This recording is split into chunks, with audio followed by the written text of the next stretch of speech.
We're here to show you how to install a multi-lock Arma lock onto the rear door and side door of this van. Before proceeding, we must ensure the van is on a flat level surface and that the parking brake is fully engaged.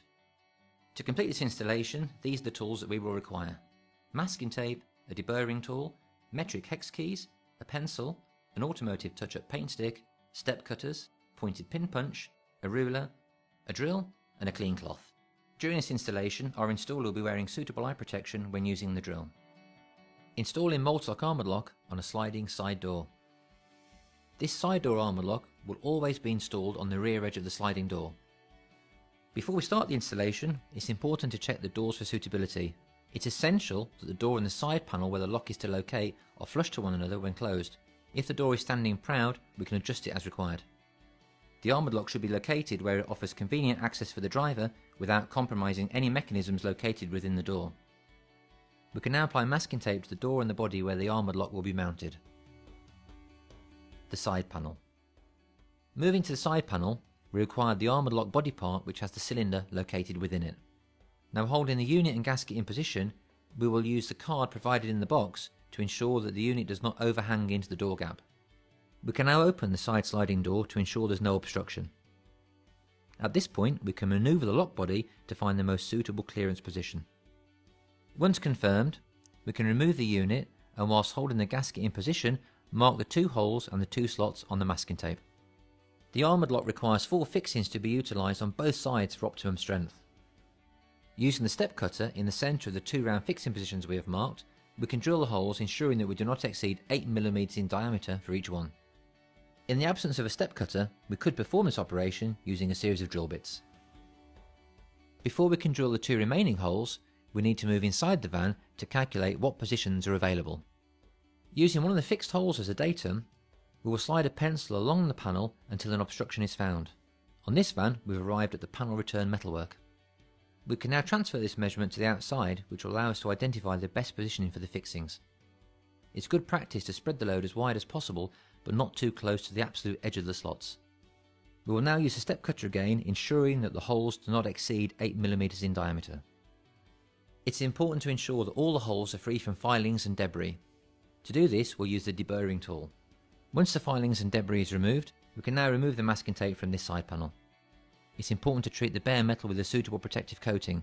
We will use an automotive touch-up paint stick and allow it to cure.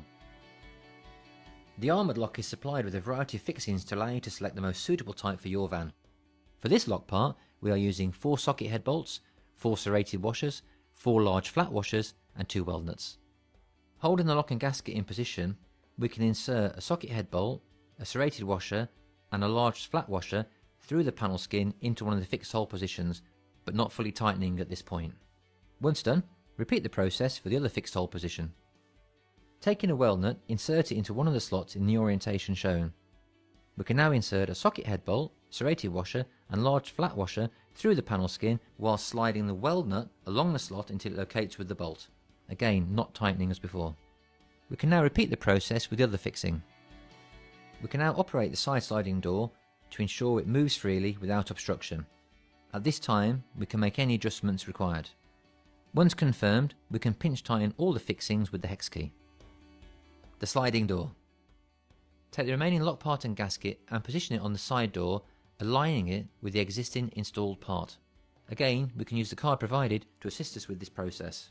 It's important to ensure that the 2 parts of the Arma lock do not touch, but the locking bolt operates smoothly. Now, holding the gasket in position, we can remove the lock body part away and mark the 2 holes and the 2 slots. Using the step cutter again, we can drill the 2 fixed hole positions, ensuring that the holes do not exceed 8 mm in diameter. For the other 2 fixings, these will need to be located through the door overlap. To calculate the fixing positions, we will need to measure the depth of the overlap. Now, halving this measurement, we can transfer it to the outside of the door skin and mark it within the slotted area. When drilling the fixing holes for the overlap, caution should be taken not to cause accidental damage to the van. Using the step cutter again, we will now drill these 2 holes, ensuring that we do not exceed 8 mm in diameter. Moving to the inside of the door, we can see we do not have direct access to enable usage of the hex key. Therefore, 2 access holes need to be drilled. Using a pointed pin punch through each of the drilled holes, mark the inner skin, giving a good guideline where the access holes need to be. If it's not possible to mark the inner door skin, we can make calculations where the two access holes should be. These holes are for access only, so they do not have to be perfectly in line with the holes in the door skin, however they must surround the door skin holes completely. Once these two positions are identified, we need to pull the rubber trim away from the door frame before we can proceed with drilling. This is to avoid damage to the rubber trim during the drilling process. Using the step cutter, we will now drill both holes, ensuring they are between 20 and 21 mm in diameter. We can now remove the masking tape and using the deburring tool, clean the holes we've just drilled, applying automotive touch-up paint to the bare metal as a protective coating. Holding the lock and gasket in position, pass the socket head bolt, serrated washer and large flat washer through the access hole and into one of the fixed hole positions, not fully tightening. Repeating the process for the other fixed hole position, we can move on to the slotted positions. Inserting a weld nut into one of the slots in the orientation shown, we can take a dome head bolt, serrated washer and a small flat washer and pass it through the overlap and locate it into the weld nut, again not fully tightening at this point. We can now repeat this process for the other slot. Before tightening, we can check the door operation and the lock position and ensure the lock bolt passes freely between the two parts. At this stage we can make any adjustments accordingly by moving the lock body part within the parameters of the holes we've drilled. Once confirmed, we can pinch tighten the fixings with the hex key and insert the two finishing grommets. The side door of this van is now securely protected by an ArmaDLock from Multilock.